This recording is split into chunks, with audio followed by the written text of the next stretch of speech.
Pemirsa, korban COVID-19 di Bali kembali bertambah. Sudah 6 hari berturut-turut laporan kasus kematian dicatatkan Bali. Pasien COVID-19 meninggal dunia yang dilaporkan pada Sabtu hari ini mencapai 2 orang.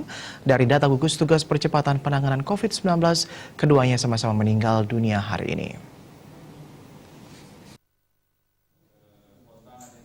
Kepala Dinas Kesehatan Provinsi Bali, Dr. Ketut Suarjaya mengatakan keduanya berasal dari Tabanan dan Jembrana.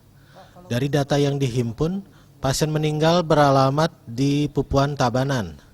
Pasien meninggal dari Tabanan laki-laki berusia 45 tahun. Menurut Suarjaya, pasien ini masuk RSUP Sanglah pada 18 Agustus lalu dan hasil PCR positif diketahui 19 Agustus. Pasien dari Jembrana yang meninggal dunia juga laki-laki beralamat di Pengambengan Negara.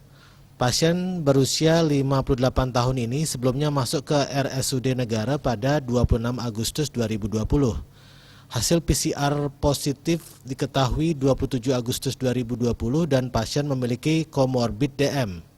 Dari catatan Bali Pos, untuk pasien asal Pengambengan dilaporkan gugus tugas percepatan penanganan COVID-19 Jembrana meninggal Jumat pagi kemarin. Pasien masuk RSU Negara sejak 26 Agustus lalu dengan keluhan sesak dan demam sehingga tergolong suspek.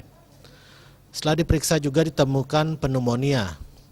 Karena ada kecurigaan terindikasi, pasien langsung dilakukan tes swab. Hasilnya terhitung cepat diketahui, yakni dalam sehari dinyatakan terkonfirmasi COVID-19.